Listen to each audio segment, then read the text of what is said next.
Ang isa sa mga hindi magandang nangyayari ay ito, ano? Ito na nga mga diskaya, 'di ba? Ang kaya nga nagkakaroon ng legislative inquiry. Yes. Both houses, Senado at saka House Opo. ay may legislative inquiry para kumuha ng impormasyon. Yes. Pero bakit ganon? Kapag nagbibigay yung isang tao ng impormasyon, sila pang minamasama. Ayun. Hindi maganda, alam nyo. Lalo na dyan sa house, ha? Alam nyo, mga kasama ko sa house, no? mga kapwa natin Pilipino Kaibigan sa mo house. Hindi Na ba kayo nadala yung ginawa nyo ng Quadcom at Tricom na halos isumpa kayo ng sambayan ng Pilipino sa style nyong bulok na ginigit-git nyo, iniibit nyo, kinokontempt nyo yung mga witnesses. Yun lang. Yung mga diskaya, hindi sa kinakampihan ko, ha, sinasabi ko sa inyo, kung may mali na ginawa, may demanda nyo. Ganyan talaga ang buhay, eh. Ha? Pero, nagbigay na nga ng impormasyon. Palibhasa, yung impormasyon na binigay nila ay hindi nyo gusto. Parang kino-cross-examine nyo, hindi nyo po papel yan. Katulad yan si Luistro, yung sinasabi namin na kapag hindi ka matalino, akala mong matalino. Pero pag matalino ka, alam mong hindi siya matalino. Aha. Sasabihin ba naman, yung iyong affidavit null and void? Mali kasi ang daming mga loopholes. Hindi po para sa inyo ang pagpapasya kung ano ang mali o tama. Tignan nyo kung ano nakalagay doon. May binabanggit Binanggit si speaker. Porkit binanggit si speaker, sinungaling na. Porkit binanggit si Saldico, sinungaling na. Porkit binanggit yung mga kasamahan nyo sa bababang kapulungan, sinungaling na. Mali. Porkit ayaw. Ayaw isang quote si Pangulong Duterte, mali na. Hello? Yan. Oo, saan kayo kumukuha ng pagka-phrase net? Pero attorney, Prefabricated concrete. Oo. may due process naman yan. Pwede naman ipasinungalingan nila kung ano may binanggit. Oo, pero di ba fact-finding kayo? Opo. Eto, Dapat ganon. nagbigay ng impormasyon. Yun nga. Under oath affidavit. Nakalimutan yata, abogado pa naman si Luistro, ano? Nakalimutan. Nakalimutan yata niya yung principle that an affidavit Opo. is entitled to full faith and credit upon its face. Yes. Kasi sworn yan, sinumpaan yan. Opo. Hindi para sa komite ng House na sabihin may perjury. Tama po, Tama tama ka. po, tama May po. due process. Kung mali yan, abay, di-demanda nyo sina Diskaya. Correct, yun. Kung may legal personality ka. Opo. Pero para sabihin mo doon, nagbibigay na nga ng impormasyon yung tao. Kasi kine-question niya, di ba? Natatawa nga ako rin sa mga taong ito Sabi niya, Hinaharang na nila bakit walang ledger nung panahon ni Duterte? Hindi ko kami nagbibigay Opo. Ibig nyo sabihin, hindi kayo kapani-paniwala. Huwag mong i-contest yung resource person mo, inimbita mo yun Hindi para i-cross-examine, hindi korte ito, kundi para kumuha ng impormasyon. Opo. Whether tama o mali yun, ay kayo ang mag-determine. Yun. Di ba? Gagamitin nyo lang yung impormasyon na yan in the formulation of new legislation or remedial legislation para magkaroon ng susog yung mga dating batas para kung may loophole. Para mabago. Or may bagong batas. Yes. Para kayo mag-judge, wala po. At saka, alam mo akala mo talaga itong si Luistro magaling But she violates yung principal, yung fundamental principle Opo. of questioning. Kung siya man, tingin niya sa sarili niya, magaling siya mag-cross-examine, mali yung ginagawa niya. There is a fundamental principle of cross-examination. Do not ask a question, the answer of to which you do not know. Ayun. Huwag ka magtatanong na hindi mo alam kung anong isasagot na ng witness. Tama. Para hindi ka ma-balljack. Every lawyer na marunong mag-trial ay alam yan. Para hindi ka nabobolyak, sinabi niya, bakit wala nung panahon ni Duterte? Ba't walang ledger? Hindi ko may nagbibigay. Opo. Hindi niya alam. Sigurado kayo. Ayun. Ito pang si Terry rin doon, si Bambolyas. Si Boy Bambolyas. Tanong pa ng tanong. Hindi kami naniniwala. Ay, di huwag ka maniwala. Pero inimbitan niyo yung tao. Mga Ayun. abogado ito napapakamot na lang ako ng puwit Ay, gano'n. Oo. Pero attorney, sana. Sige. nakalagay na nga sa mismong konstitusyon. Tama. Huwag niyong babastusin ang resource person. Inimbitan niyo yan. Hindi po nasasakdal yan. Hindi akusado yan. Hindi respondent yan sa criminal case. Resource person. Tama. They are entitled to be treated with respect and dignity. Sinabi na yan doon sa bagong kaso tungkol sa powers ng legislative inquiry, yung Ong versus Senate Blue Ribbon Committee, Opo. na napanalo ng abogado ni Lincoln Ong sa Supreme Court. Sinabi, null and void yung arrest warrant nung mga family executives. Opo. Nanalo yun kasi ang balita ko kaya daw nanalo yun bukod sa magaling yung argumento, malakas daw yung sex appeal ng abogado Yun ni na. Lincoln Ong. Chismis lang naman yun. Hindi ko malaman kung sino nga yun pero ang balita ko napakalakas daw ng sex appeal kaya Parang nanalo ikaw. sa Korte Suprema. Hindi, pero bukod sa biro, bakit ginaganyan niyo yung witness just because? Hindi nyo Yung sagot yung niya. sagot, hindi po yun ang essence ng power to cite in contempt. Ayun. Buti na lang, nadala na siguro sila sa negative public perception ni Boy Contempt. Sino yun? Yung, wala na ngayon sa, si Karaps. O si Karaps. Oo. Tapos Parang po, malapit yung pangalan, yung Si Kuraps. Oo. Okay. Karaps, ikaw kung saan mapunta yan. Opo, sorry. Oo. Nadala na contempt kayo ng contempt, medyo hina yata kayo, mabuti Ayan. naman. Ngayon ay sumusunod kayo sa batas. Tama lang kasi Opo. mga abogado naman po kayo. Sundin nyo naman yung batas. Hindi sir, tingin ko excited lang Hindi, sila. natatawa ko sa pagbumuka nitong si Luistro Akala mo, ganun siya. Akala niya, nakakaisa na siya. Hindi niya alam mali yung ginagawa niya. Di ba? Hindi pwede po yung style na yon. Sapagkat yan ay resource persons. Kaya namimiss ka ng mga tao dahil dyan sa pagkokorek mo dun sa maling nangyayari. Ngayon, ang ginagawa naman nila, eto pa, isang kingkoy. Di ba? Ano?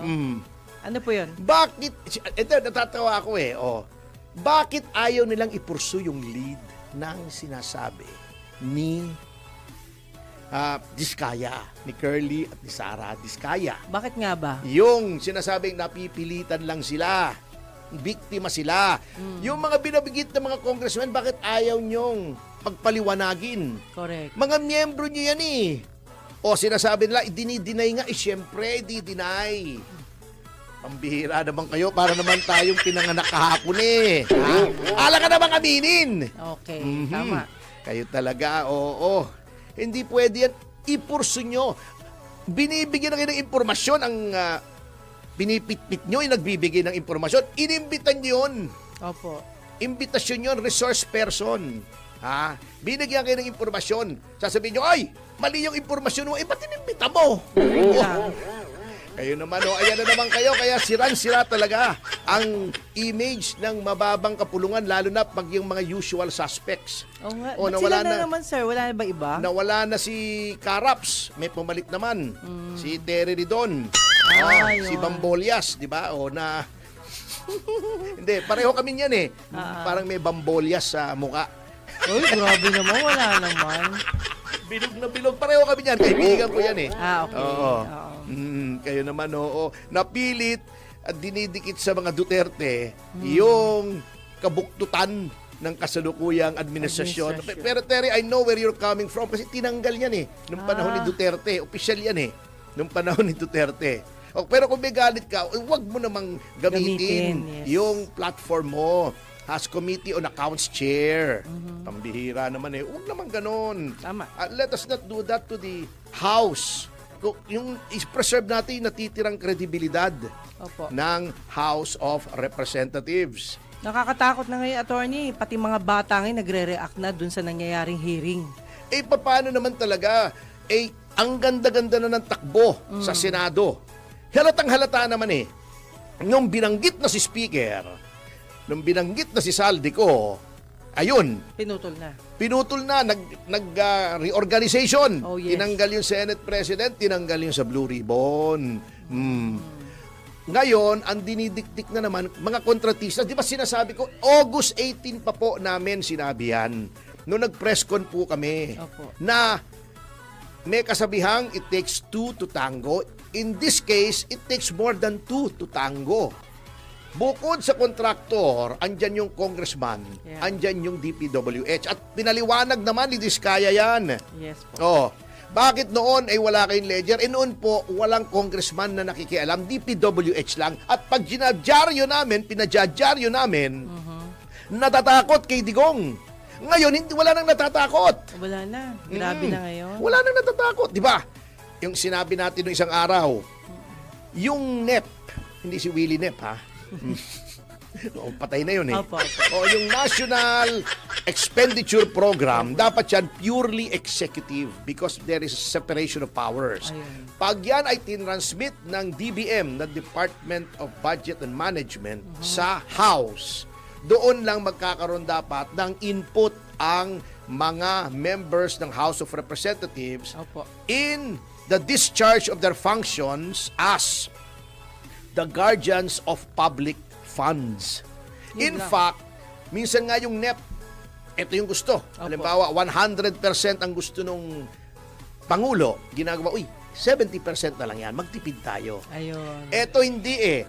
Ngayon, at sinabi na ng mga sources na dating kongresista o nandun pa sa kongreso, yung mga kasamahan nila, ginagawa pa lang yung NEP, nakikialam na. Ito, dagdag mo to ha, dagdag mo to. Yun namang executive branch, yung DBM, para lamang pagdating sa House ay mabilis ma-approve.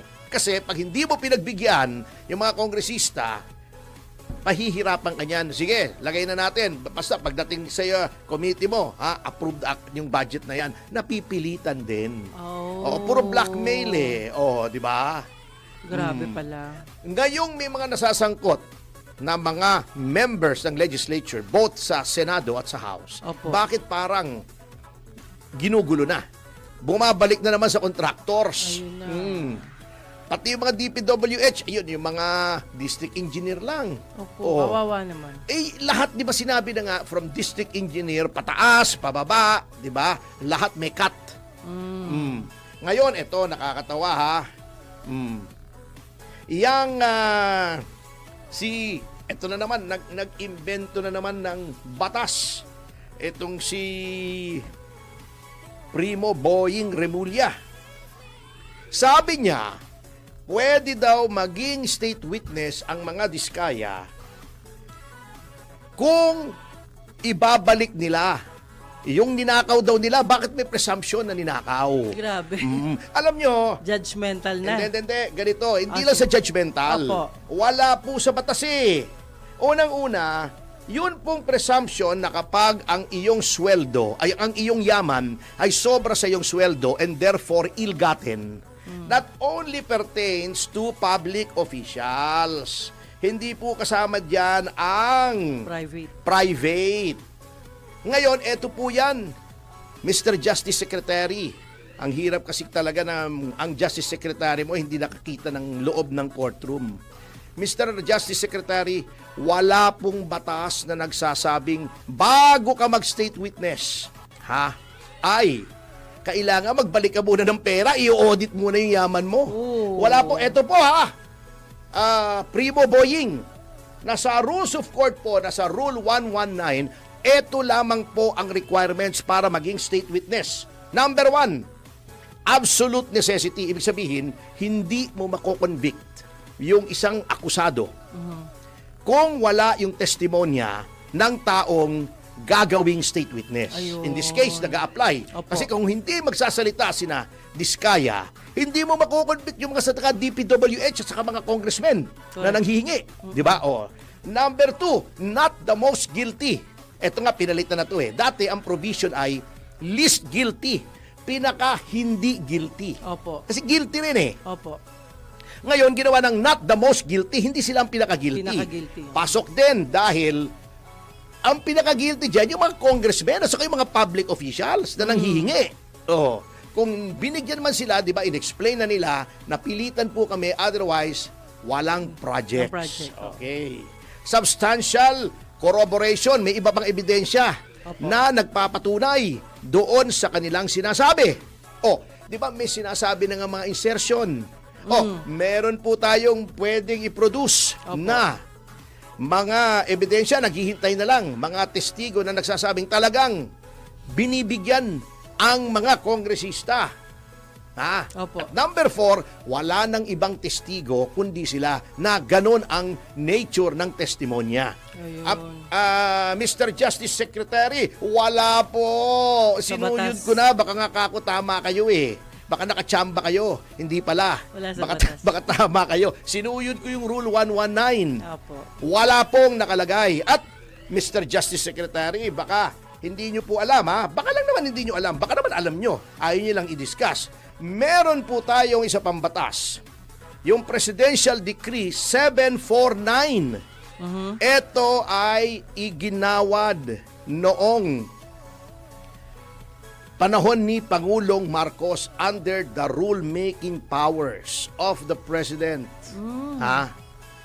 Na naglalayon na bigyan ng immunity yung mga tinatawag na whistleblowers. Matagal na ito. Eto, tingnan natin yung pizza. Yung latest yan. 1975 pa. Ala. Kasi noon pong under the 1973 Constitution, Opo. meron pong tinatawag na Amendment Number 6.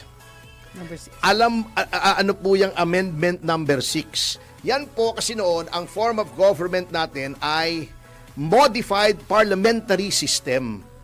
Tayo ay mayroong siyempre ng parliament. Yes. Ang mga gabinete ay galing sa members of parliament. So therefore, dapat ikaw ay elected member muna ng parliament bago ka maging miyembro ng gabinete. Hindi katulad ngayon, puro appointed, di ba? May mga elected, pero kailangan umalis sila sa kanilang mga pwesto, katulad ni John Vic Remulla o kaya ni Boyeng Remulla, di ba? Gobernador, congressman, umalis sila. Opo.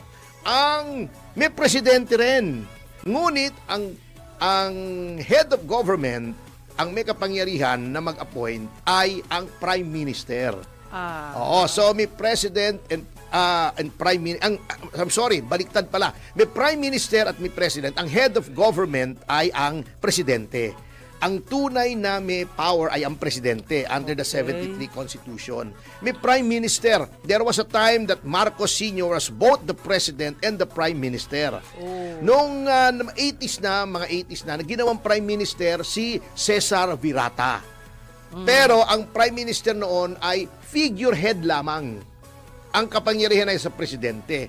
Nagpasa po ang legislature ng amendment to the Constitution, yung tinatawag na Amendment Number 6, giving the President lawmaking powers. Ibig sabihin, binigyan ng kapangyarihan ang Pangulo na gumawa ng batas by presidential decree. Ayun. Yan. So, dalawa po ang gumagawa ng batas noong panahon na yon. Noong pamumuno ni Pangulong Ferdinand Marcos Sr. Opo. Ang Batasang Pambansa at ang Pangulo. So, may mga batas po. Katulad ng ating extradition law, yung 1069, PD 1069, yun po ay presidential decree. Ayun. Ang katuwiran nila, mas mabilis kung pwedeng gumawa ng batas ang presidente. Ayun. At siyempre, sinong question kung gusto ni Marcos Sr. na magkaroon ng Amendment 6, papalag ba? No one. Yung bata, wala dictatorial noon eh. I mean, I do not mean that in any pejorative sense, but as a fact, medyo dictatorial po Ang dating. ang Pangulo noon na si Pangulong Marcos Sr.